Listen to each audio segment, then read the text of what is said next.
Thank you so much for joining us today. We are so grateful to have you with us during this lunch hour, or perhaps the afternoon. And we hope this is just a helpful conversation. So please feel free to kick back and listen and dialogue with us. We're just so grateful to have you all here with us today.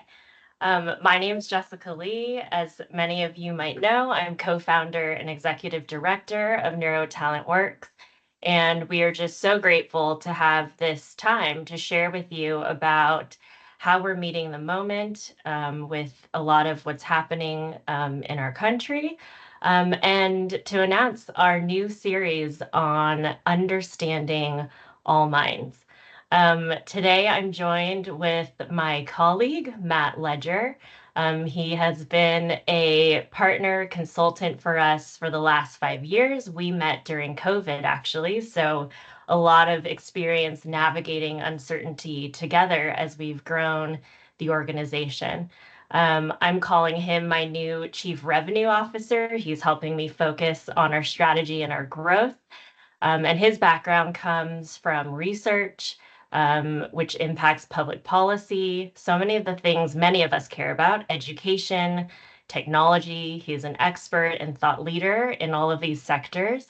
I've also been a guest on his podcast, Disgruntled Millennial, and he is just a big change maker in our generation. And I'm honored to call partner in this work. And so he's going to be helping to facilitate today's webinar.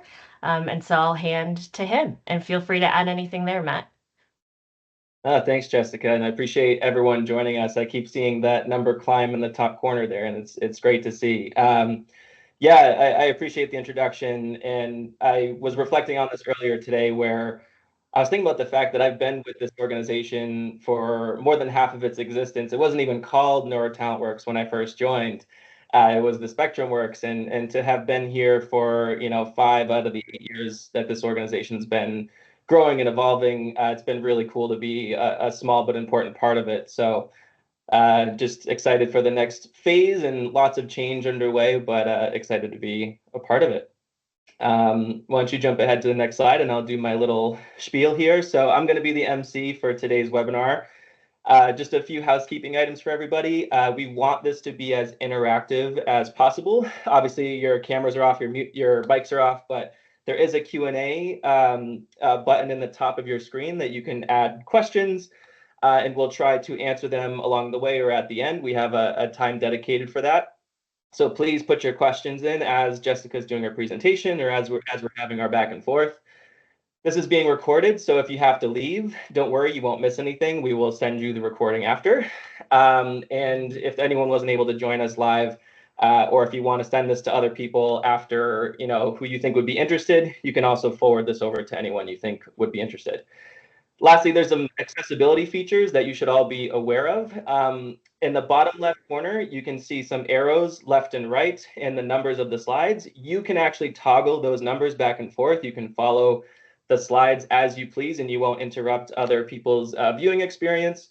There's also, you can change the view. So if you want a grid view or a different type of view, that button is right next to that on the right. And then if you hit the 3 little dot buttons to the right of that, you can change the contrast mode. So if you have some light sensitivity and you want to view the slides in dark mode, you can do that.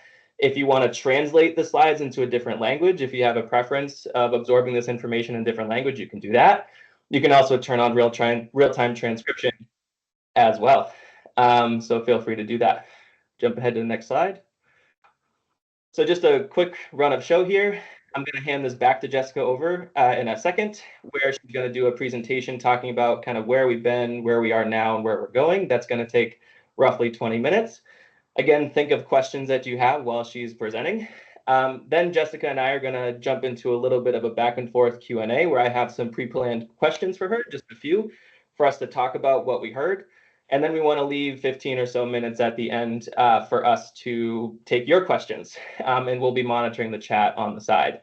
So with that, I won't take up any more time. Jessica, back to you. All right, thank you. I do want to pause for a moment to just appreciate those accessibility features. And there's no surprise here that Microsoft has led the way in neurodiversity and inclusion, and we see that in their products. So a special shout out for these awesome features that we get to use. Um, so, as mentioned before, I'm Jessica Lee, co founder and executive director of NeuroTalent Works. For anyone that's new to our work and to our organization, we are a nonprofit, and our mission is to advance neurodiversity inclusion, to really partner with companies and what it means to embrace a diversity of minds in the workplace and connect employers to neurodivergent talent. Important to share that we are a neurodiverse team ourselves, and many of us have loved ones that we care for, and friends in our lives that are neurodivergent. And this is what really guides and leads our work and where our heart for this work comes from. And so we want to share a bit about our journey. I can't believe it's been 8 years that we've been doing this work.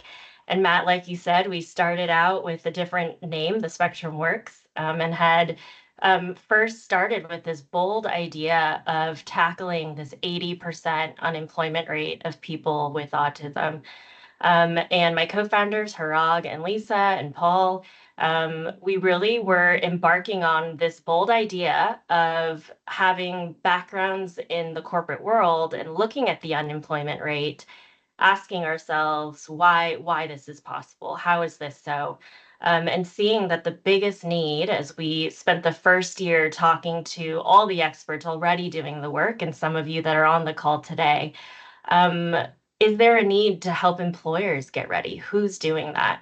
And we had a resounding yes of, please, we need people to help us engage with employers and people who come from a background that understand how decision making is done in companies. And so we started with this bold idea. Our first hires and our partners was an insurance agency in Los Angeles, Weaver Insurance, who will always hold a special place in our hearts. And from there, we just leaned into our professional networks that we already had. We started speaking at conferences, companies started bringing us in for trainings. And we also started partnering with universities. And our team just happens to be Trojans from USC, so fight on. And we started with our alma mater and said, hey, have you ever looked at supporting neurodivergent students getting hired? And how might we do that together? We partnered with employers, some of our early partners, capital groups, so CalGas, so Cal Edison, Qualcomm, EY, and we brought those employers to campuses to hire from a neurodivergent talent pool. And so that was a really successful model that we had. I think that was one of the last in-person events we did before the pandemic hit. That was in 2020. And so, of course, we navigated through a global pandemic, the recession, the great resignation of employees, this awareness to mental health, and of course, this re-energized and formalized commitments to address inequity in our country and around the world, and that really helped to accelerate our work in partnering with employers and fostering hiring and learning. Then in 2023, we were so excited. We got a state grant through the California Department of Rehabilitation, and we built a neurodiversity and insurance program. Because of our first hires with Weaver Insurance, they had shared with us, they said, this job role that we've filled, and they hired 2 people with us, every insurance company has this job role. If we can do it right with you, there's a real opportunity here for all of the insurance industry. And so we had this idea planted. What could it look like if we were to transform an entire industry in neurodiversity hiring? And so we got a chance to pilot that for the last 2 years, and we were so successful. We had 80, over almost every single student finished that program for 3 weeks. Over 83% of them were placed into internships. And of those 80% were then hired into full-time and part-time positions. And we're really proud of this because this is above the national and state average of government funded programs, which are typically at a 30 to 40% placement rate. And so we're really proud of this model that we've built, and we'll share more about what the future of that could look like. What are our big accomplishments? We are so proud that we've become a trusted community partner with so many of our business partners, with over 750 neurodivergent job candidates in our talent pool that we've supported and is growing every day. And equally important, our talent sourcing partners. We work with nonprofits, colleges and universities, others who are working with neurodivergent candidates to bridge into employment. And we don't do this alone. We do this with our partners. The proven models that we're really proud of, over 8 years, us and our peers in the neurodiversity employment space, we've really proven what a neuro-inclusive talent acquisition and talent retention model looks like. And I'll share some of what we've learned from that. An industry scaled hiring model, the insurance industry. We entered at a challenging time, but we still did it. And I think there's something really special when you're able to say, hey, your peers or your competitors are working with us. Do you want to do this with us also? And the special thing about neurodiversity is that so many competitors share knowledge with each other. They just want to move the work forward. And so that's a model that we see has worked really well. The university hiring events that we mentioned, we have a good playbook for that. And then professional mock interviews. This is a program that we piloted in the insurance program. We said so oftentimes businesses, people might be hesitant. They might not know somebody who's neurodivergent. So asking them to hire with us is a really big leap. So we thought, okay, how could we make this easier? We're just connecting two humans to each other. And so what we had was our students, our neurodivergent job candidates, were paired with professional volunteers from the insurance industry. And they did a mock interview because interviews are the greatest barrier, we believe, for our neurodivergent community. And it was so powerful because many of the managers who came to these mock interviews said, oh my gosh, we've got to find a job for this individual. Like they're so talented. And they, immediately then were bought in and wanted to do this with us. And so that is a model that works really well. We're also proud of the thought leadership that we've started putting forth. We've increased our speaking engagements. Matt and I put out a research publication last year about this untapped talent pool. We believe the largest untapped talent pool in the United States. We are part of the Neurodiversity at Work Roundtable, and our peers in neurodiversity employment across the country, we've formed a coalition that we're calling the Strategic Neurodiversity Partners. And now is the time that we're leaning in to doing this work together. So what have we accomplished in the last 8 years? There is a lot of reflection that we've been doing for the last 6 months. And I can't believe we're already halfway through this year. But the progress that we're really proud of is that we've really broadened and elevated awareness and acceptance of neurodiversity.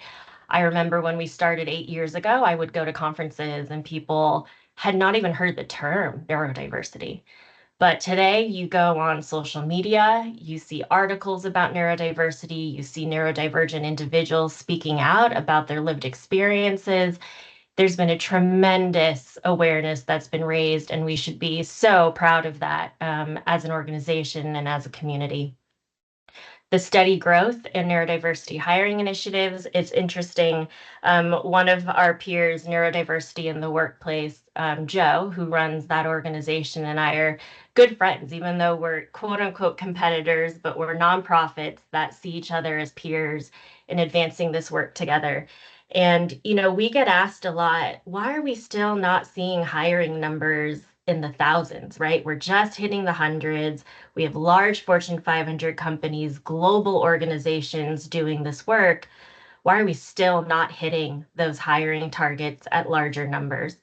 Um, I think a lot of it is just, how much time it takes to change hearts, minds, perspectives. A lot of people have not met a neurodivergent individual, and a lot of our time in our business development work is spent educating with employers to understand neurodiversity and make it less scary, less risky, and to address those risks and concerns. But even so, we have seen a steady growth in these initiatives, and progress is really being made, has been made, and we think it's been done in a very thoughtful and comprehensive way. I think with anything that you start in the beginning, you do so thoughtfully, and it might take longer, but we're doing it right. And I think we've all built the right models, and we're now looking at the question of how do we scale. I'm going to go through this quickly just because there's so much to share. Content for future webinars, which we hope you'll join us for. We see neurodivergent professionals feeling more safe to disclose to their employers and peers. Things have slightly changed in the last few months, but overall, we get calls from companies who are saying, we have employees that have disclosed. Can you help us navigate this? And that is so powerful to see. We have trusted partnerships. All of the leaders that we work with in organizations that bring us in, 80% happen to be parents, siblings, caretakers of neurodivergent individuals. And we just feel so lucky to be their trusted partners to navigate and drive transportation or transformation in the companies. We've seen our professional coaching be effective. State-funded job coaching is not sufficient for many of the business professional roles that we are placing. And so we've proven the model of why we need to invest in professional coaches for business professional jobs.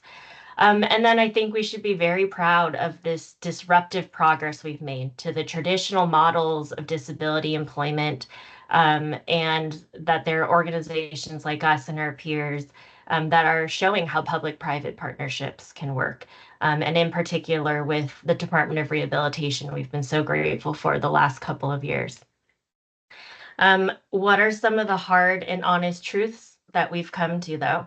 Um, when we started early on, Harag and I met with a lot of advisors, and one of them coaches had said to us, just remember there's something called patient capital. And this is very unique to the nonprofit sector. I will say we have been tested and living through that patient capital, and we know that this is a long game.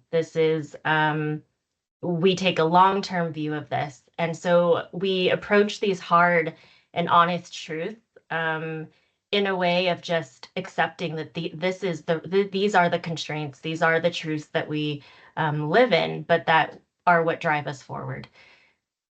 To this day, we still see that the strongest communicators are the most often hired. We know that neurodivergent professionals might present and communicate in varied ways. And so a structured model like the neurodiversity hiring programs we lead are required. We have to intentionally remove bias from verbal communication skills as the only indicator of why someone's a good candidate for a job. And so we need structured hiring models to continue and programs to continue.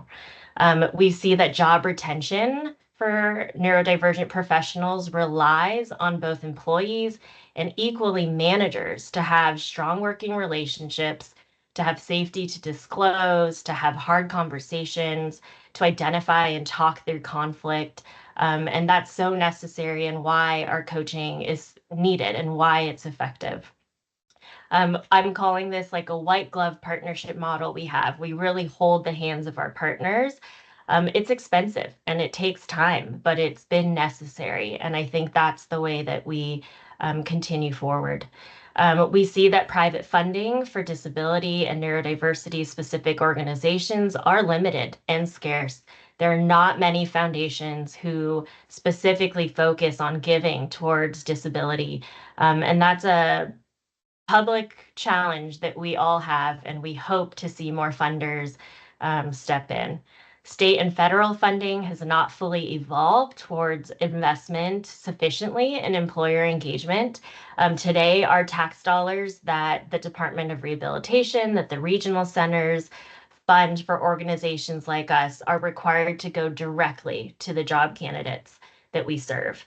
And of course, that makes sense because we want to help the people and help the community. But for employment to really be progressed forward, we see and know that employer engagement is equally needed. And we have not yet, built models through state and federal funding that supports organizations like us to invest in our employer relationships. So we are always navigating that. The good news is that we have a business development approach, and the work is lengthy. Our sales cycle takes much longer than a typical staffing service, but it is the revenue source we have the most control of, which is why we are now leaning into that. The big question that many people have been asking us are like the impacts of this moment, and just taking a breath, because for many of us that are in California, but really across the country, with just how much unrest is happening around us, it's difficult and we're all navigating a lot of uncertainty. So we're going to dip into that for a second and then come back out to share, how we're addressing all of this. um, the impacts of the last 6 months and the impact on our mission. As many of you know, these executive orders and a tax bill that is eliminating disability employment and inclusion initiatives. There's threats to civil rights of our community, to Medicaid and SSI, and some of these very essential services that our community needs. Our Secretary of Health and Human Services, who has put out some dangerous, thoughts and messaging that have really skewed, I think, the conversation. Um, in some ways, it's elevated the conversation for people who care and for people who are curious, that are asking the good questions of like, what are the impacts of this? Can you help me understand what he was sharing, RFK was sharing, and like, what's your view of this? So it is elevating it. It's also the same challenge we've always had, which is perceptions that we need to address and really provide responsible education towards. Our organization, there are funding cuts that we've seen happen at the federal level, and this has direct implications on state funding. 73% of the California Department of Rehabilitation funding comes from federal dollars. And for our regional centers, about 27% of funding comes from federal dollars. Um, this is the unfortunate reality that a lot of families are facing, and we're not sure yet what this impact is going to look like in 2026 and beyond. But what we know is that with DOR, that they are careful with their dollars right now, and they do not have funding to continue our insurance program at this time. And so that was a big bummer for us, but we're also mindful of, the impacts this is having on all of us.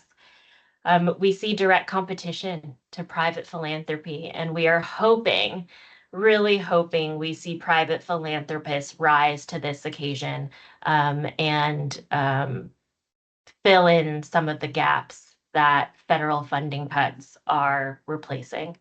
And there's some 501c3 status threats at a tax level, that if anything that we are doing is in possible retaliation against efforts of the federal government, that they could revoke your status without any explanation. And so as a nonprofit, that is something that we are mindful of.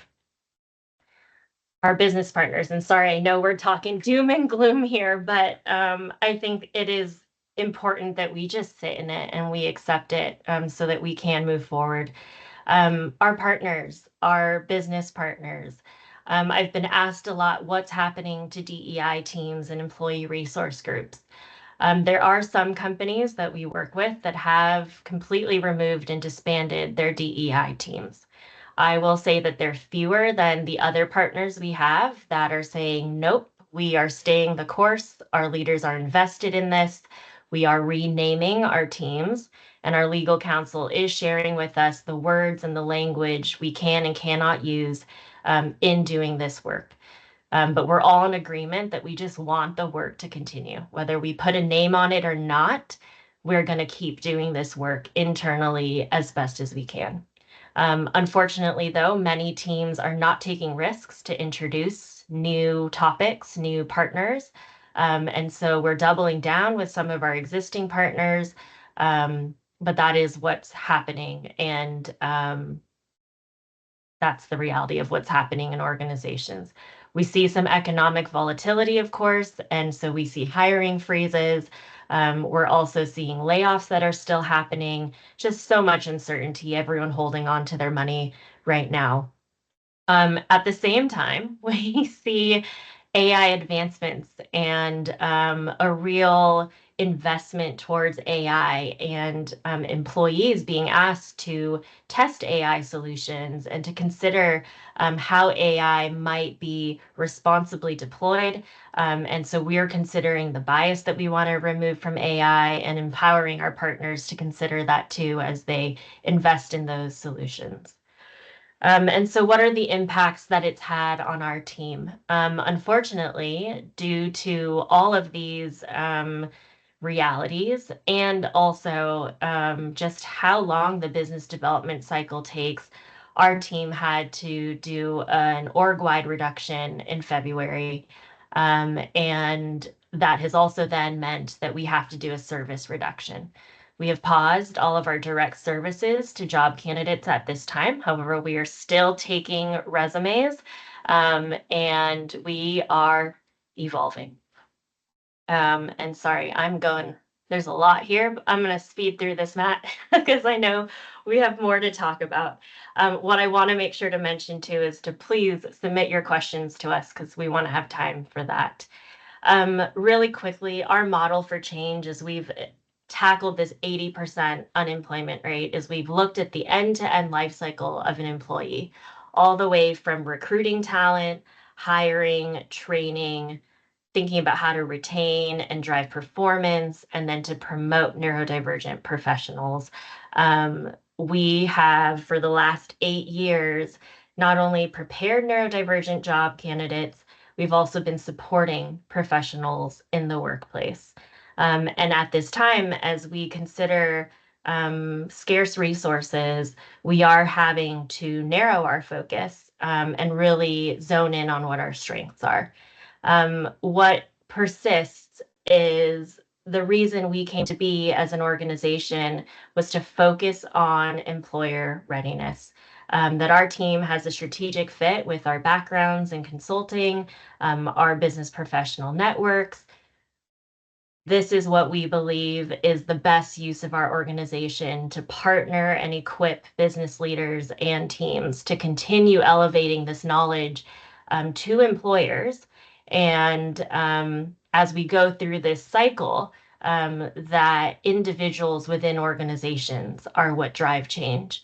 And so, how do we meet our partners and individuals so that when hiring picks up again, and as performance and talent retention is, being driven in organizations today, how do we think about it in a neuro-inclusive way? So we are stepping back from staffing. However, what I want to mention is that we are really leaning into our core value of radical collaboration. There is a group of about 7 of us across the country of strategic neurodiversity partners. These are other organizations that are leading neurodiversity in employment. And the conversations we've been having as a group is what does it look like for us to all lean into our strengths? How do we form partnerships with each other? Let's not reinvent the wheel. Let's all be really good at the things we're really good at, and let's lean on each other for the ways that we might be able to leverage the strengths and services of each other and to do knowledge sharing. So we've started a LinkedIn page. We had our first webinar several months ago, and that's dropped in the Q&A and chat here to please follow along with us as we navigate this together. Our industry-specific training model, the one we did for the insurance industry, I'm really excited to share that the LA County Board of Supervisors in April approved a motion unanimously across all 5 supervisors to advance a neurodiversity hiring initiative and retention program in LA County. And so we're really proud to partner with the county in exploring this. What we're looking for right now is funding. And this is true for the insurance industry. We're looking for insurance partners to fund this program because our state funders do not have funding to continue that program. We're also working with our partners in Orange County. We're applying for a grant for healthcare industry jobs. And partnering with the Goodwill of Orange County, who already has relationships with hospitals and are already doing this work, but how we might expand those, relying on working with employers. And then my bold vision is I'm still looking ahead to 2028 with the Olympics being hosted in Los Angeles. I would love for us to be able to play a part in how the Olympics are staffed, the Paralympics. And so I'm putting that out in the world for anyone listening who might be able to help us move towards that lofty goal. So, what are we leaning into in this moment? I know I shared a lot about the uncertainty, the realities, the team reduction we've had to do. There are some really fundamental truths that we are leaning into in this moment. First, that knowledge is power. I can't tell you how meaningful it is to have all of you on this webinar with us today. It is the encouragement that I've needed, and I so appreciate you spending your time with us. As a nonprofit organization, we have this ability to put knowledge in the world. And from the beginning, we had always said, we are shifting hearts and minds. And so now is the moment that we are going to accelerate that knowledge. And we want to see knowledge scaled. We want to move organizations and individuals faster and quicker. So we're investing in our thought leadership and in our education and training. So we are going to be putting resources out in the world. We are joining a lot of podcasts. We're going to be hosting more webinars. We're looking for speaking engagements, and we're really investing in our training, which we'll show you a preview of shortly. We are also leaning into the truth that community is essential. I've taken a break from social media because it can be so overwhelming.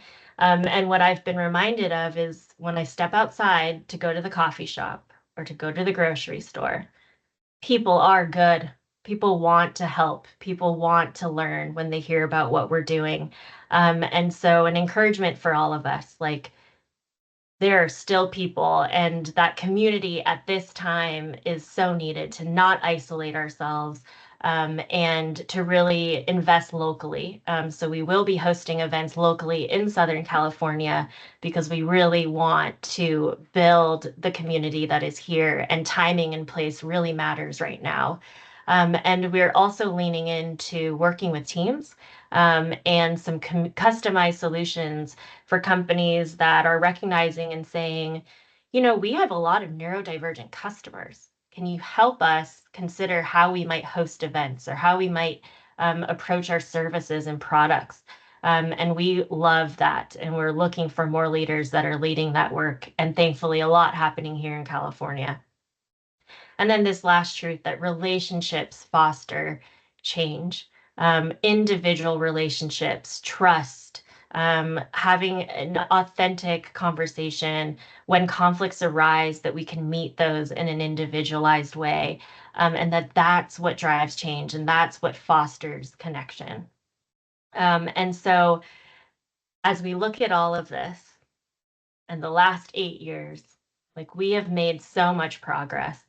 And it has felt discouraging to feel like, oh my gosh, like, what's going to happen now? Like, there's so many constraints and so many forces working against us.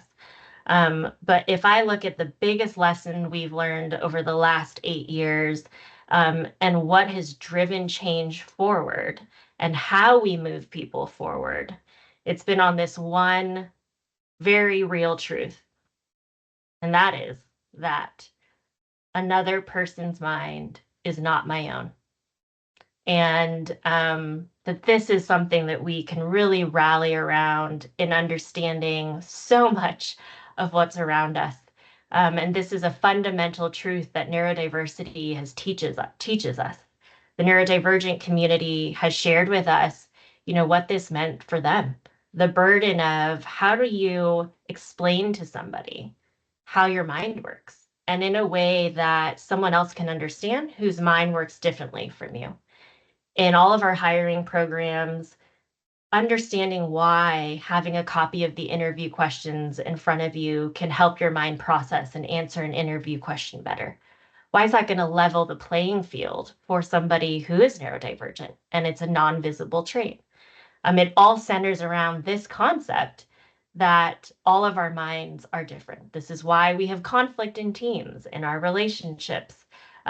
This is the hurdle that we move so many of our employers through of what does this really mean? And then how do you build workplace practices that support this? So this is what we are centering our work around at a very human level. So we're going to give you a preview of this, and I am so mindful of time right now, Matt. I just want to give a preview to this because I think this is what we're so excited about, getting to this human level. So right now, many of you might be sitting in a chair, in your home office, in the office, and there's a lot of information that our minds take in. And environmentally, sensory-wise, there's sight and sounds and touch and smell. And this is the training that we are going to be that we've already been bringing to organizations that we want to scale and we want to grow, because this gets to the very fundamental understanding of what it means to have differences in our minds and in our experiences. So here's a sample. Some of us have low sensitivity. There's ease, like I didn't even notice that the garbage truck just drove by the outside of my house. While others might have a challenge of a higher sensitivity, like, oh my gosh, it's so loud. The landscapers outside are so loud, I can't focus, right? Many of us have been on these Zoom calls. And this is just normal. This is what it means to have variations in the ways that our minds have developed. When I go to sleep at night, it has to be dark, pitch black, no sounds, right? Other friends of mine want a night light and some white noise in the background. Like, that's okay. We all need different things to fall asleep at night. And it's the same thing for neurodivergent professionals in the workplace, or in our society, right? Ease, especially when I have these things and these tools are what help my mind in these circumstances. And so this is a preview of what we are announcing and what we are really leaning into, which is to foster a greater understanding of what it means to understand all minds. And so we are going to be hosting workshops where we will foster this learning environment to understand my own mind first, so that I can then start to understand how somebody else's mind might be similar or different to mine. And then given that, what are some of the supports? What are some of the strategies that are going to support all of the minds on my team to be the most successful? How do we collaborate? How do we engage when we have conflict? And so we're really excited about this workshop series that we've piloted. Why this matters: 1 in 5 people are neurodivergent, and 53% of Gen Z self-identifies as neurodivergent. And so this is already here in your talent pool, and that's what's driving our work forward. We're leaning in to 2 different learning formats. One is cohort learning for individuals. So given that there are a lot of budget cuts, we are doing individualized enrollments into cohort learnings, and we're building cohorts for specific teams, for HR, for workplace equity and belonging, or DEI teams, for people leaders, neurodivergent professionals, and then just general learners. And we're leaning in locally. So we want to host these workshops in Southern California for people to connect with one another. Wherever you are, we love to travel. If there might be enough people to host these together in person, and then team workshops and companies that are bringing us in to map the strengths and limitations of every team member's minds, and looking at how we lean in to then adjust our workflow. We've done this as a team ourselves. And then how do we lean into team effectiveness and conflict management?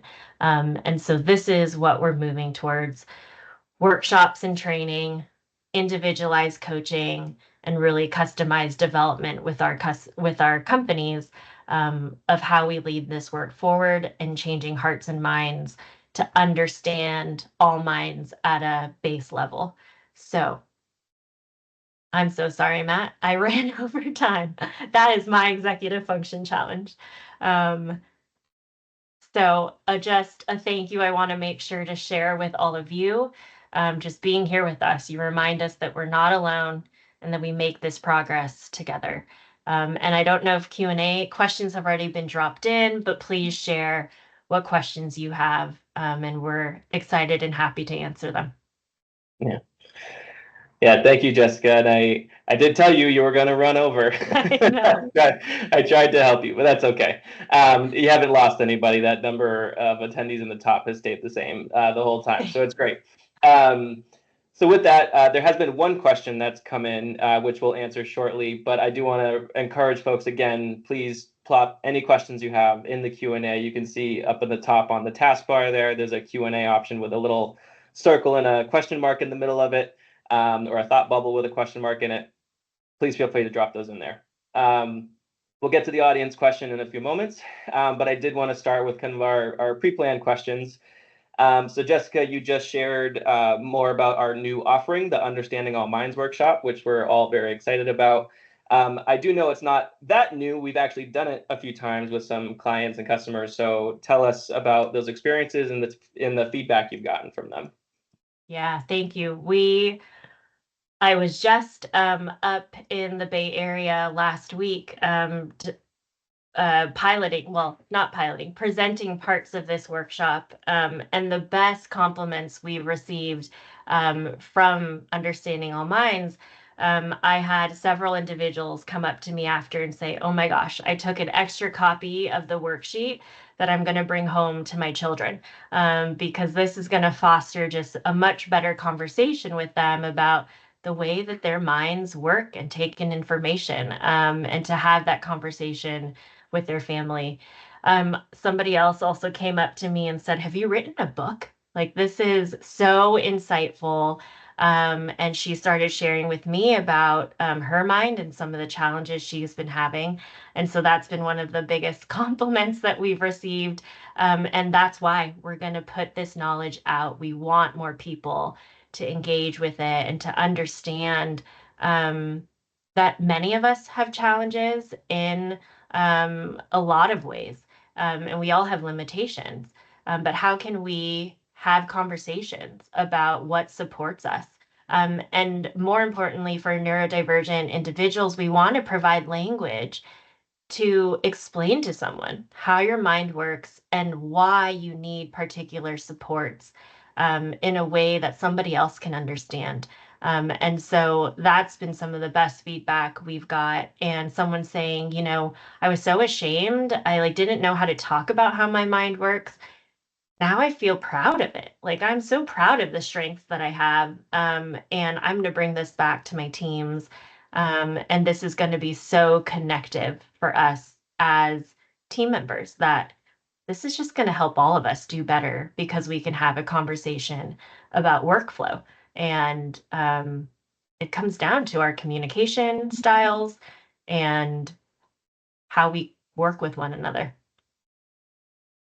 No, that's great. I love that. And, you know, I think I've also heard teams say, like, this is going to have a fantastic business impact, right? For culture building for our organization, which we all know culture building helps create high performance teams, right? Which benefits all of us. And so I think there's that kind of like just people feeling good and people feeling like they have language to understand how their mind works, but then also there's that business impact and the culture impact, which is really hard to do, right? And this is something that kind of addresses that as well. So I love that. And I see another question came in too, so great.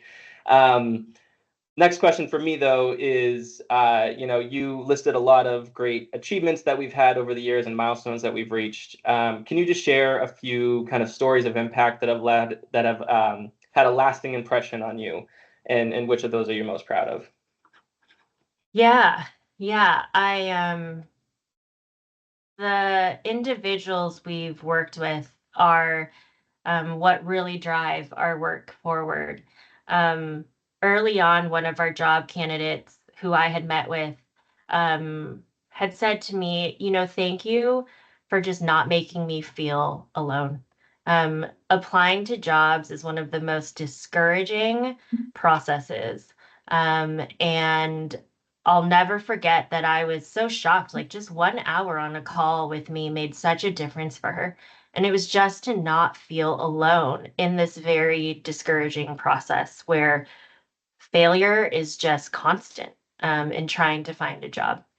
It breaks my heart because I know just how much of our community is unemployed, and the toll that that takes emotionally, mentally. And so I mentioned that also because on our website, we have a talent resources page, and we have so many amazing partners that are doing work to support job candidates. And so we're leaning into those partners. And so that's one thing that has always struck with me. In the same way, what has been impactful is when we were doing one of these Understanding All Minds workshops, a partner shared with us that she was listening to the webinar in her room. And it was, she was not using earbuds. It was just in the background running. And she said, my roommate came over to me and she sat there, and she is neurodivergent, and she heard the way that you were presenting this work and talking about how to understand all minds. And she was in tears, like, oh my gosh, I feel seen and understood. And that's who we designed these trainings for. We wanted individuals that are neurodivergent working at companies already to hear our training and to say, oh my gosh, thank God somebody understands me, and my team is getting trained to better understand me also. Whether I choose to disclose or not, there's elevated awareness and understanding that I could now more safely talk to my manager about this. And that is what is really driving our work forward now, um, because what a powerful message that sends to us. And then the managers who do this training with us or hire with us and, have our coaching services saying, I've become a better manager to all my people because who knew like managing for an individual's mind is going to help all my people.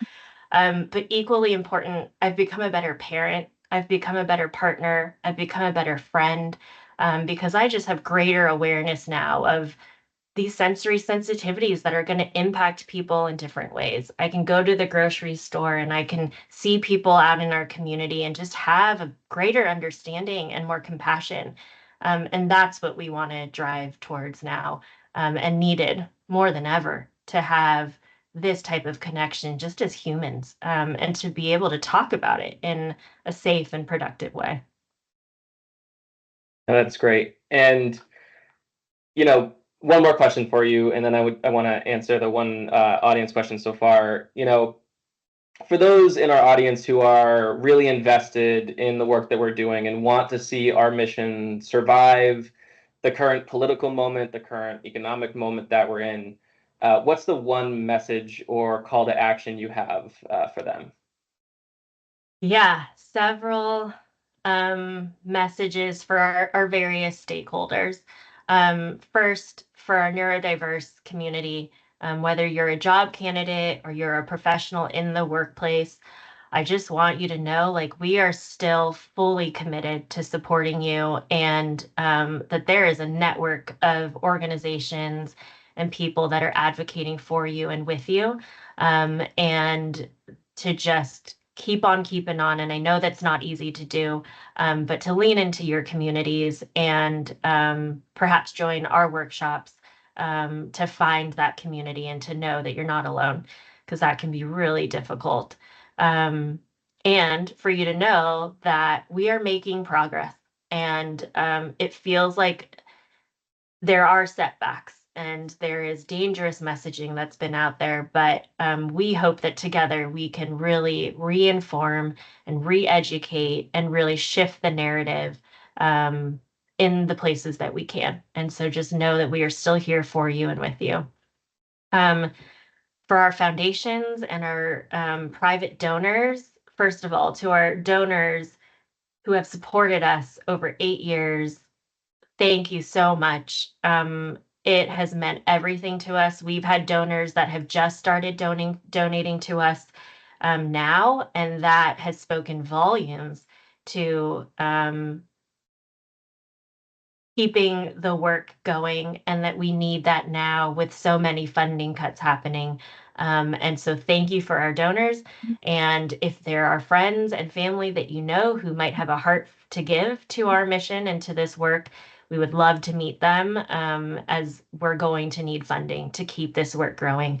I think our team will have to stay small until we can bring in more funding. And so any help always helps us to be able to do that. And then to our business partners, we don't do this work alone, and we're here to walk alongside you, to open doors. And the Understanding All Minds workshop series is for you. If you are just an individual that wants to move this work forward or just learn for it to help you do a better job in your work, we invite you to come into these workshops with us and to be in a learning cohort with others who are going to be able to support and learn with you. So really excited about these individual offerings. And then for individuals at companies who are still investing in learning and development and training opportunities, we would love to bring this workshop series to you and your teams. We just love working with teams, and I think this is where we need to go with the future of work. And people are tired. Leaders are tired.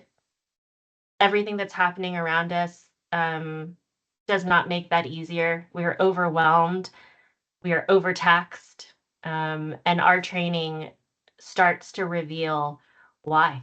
The cognitive load, our neurodivergent community, this is their life that they've lived every day. And they've taught us so much about what that means at a mind's level, and thus how we can help each other and the supports that are going to help all of us through carrying that together. And that's what I love about it, because we're bringing all minds together to support one another. So I guess the message is, help if you can, please help us open doors. That is what's most needed for us now, is people who want to stay engaged and want to be part of the work moving forward. Yeah, going back to the whole theme of community is essential. That includes everyone on this call. What always gets us in the door and what always gets us to the finish line and working with an employer or anybody is a relationship that someone helped us make. And so that includes all of you who might be able to do that for us. So that's our, just to reiterate it, that's our big call to action for everyone. So I did want to hit in the last few minutes here. There was one comment from someone in the audience, Juan Leon, who said he wants to partner to see what we can do with him in San Diego. So we'll definitely do that one. And then the one question we did get from Elena Tiffany says, just curious what the results were regarding placement and retention of the neurodiversity insurance program that was done in 2023, 2024. If you can just double down on that. Yeah, thank you. And good to see you, Elena. We had 83% of our candidates placed into a meaningful work experience.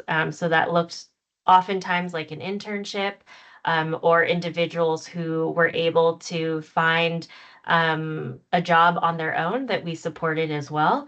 And about 80% of those transitioned into part-time and full-time work with our insurance partners. So we're really, really grateful for that, and really proud of it. It's a model that works. And it's a model that can be replicated across other Yes. industries, which is when we talk about scale, that's really what we're focused on. So great question from Elena. We have a few minutes left here, so maybe we can just do one more question from me, if that's all right. Sure. If no one else has any more. And again, feel free if anyone has a last second question here. We're happy to answer it. So Jessica, I've been with you over the last, 6 months, a year that has been challenging in many ways. You kind of communicated that to everyone here publicly, really for the first time. I know being part of those really tough conversations, how much of an emotional roller coaster that was, and how we've had to make really hard decisions. So now that we've been through all that, we've done the hard work of thinking, what does NeuroTalent Works look like moving forward? How are you feeling about the new direction now that we've set it and we've started to execute on that? Yeah, thank you. It has been a very difficult past 6 months, 8 months. I am probably feeling what a lot of people are feeling right now, which I hope at least. I just sat in the grief for a long time.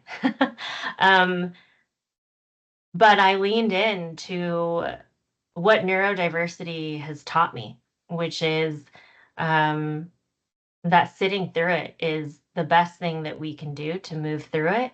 Um, I think Memorial Day weekend for some reason, and maybe it's because it's like the start of summer, and it's always warm in Southern California, but the longer days, the sun is out. I felt a really renewed energy, and I think as a leader, you often feel ashamed of setbacks and challenges. And I've had to remind myself, and truly, like, I'm looking at everybody that's in this room with us right now, and so many dear partners and friends and donors. Just thank you, because you are all who have reminded me that we are all in this together and we're going to keep going. And I feel really excited about our Understanding All Minds workshop series and the coaching that we're doing with teams. We were recently brought into a team that had an autistic team member who's been open with his team about how his mind works and the supports that he needs. There's been a lot of challenges that he's been having. His manager reached out to us, and we're doing a team training and individualized coaching to mend some of the conflicts that have happened. And I love it. I love it because I think about this, like, we're the crazy ones who love to be brought in to bridge conflict and to bridge understanding. And I think I've finally come to an acceptance that, like, that's actually a really unique skill set. And as I talk to my neurodiversity peers, they've all said, oh my gosh, Jess, yes, please lean into that. We know who to call when there are challenges like that at a very individual relationship basis. And so we want to be here to support all of our peers that are doing this work. We love working individually to build, to bridge, and to care, to see and understand all perspectives. And that's what gives me energy. I feel so grateful to be trusted in those moments. And I'm more excited to now proactively address that and to lean into that with teams in advance, and with the leaders that are saying, I need a new skill set to be a better leader to my teams, and our organization needs to think about how we do work differently. And this sounds like the right way to do that. And so that's what I'm really excited about. That's great. And ending on an optimistic note, well, that is time. Do you have any final parting words for the audience who are still here? No, just thank you so much for being here with us. We appreciate your help sharing about our new workshop series, about our webinar, and to follow us along in the journey. Echoing that, thank you. Thank you everyone for being here. Yeah, thank you so much.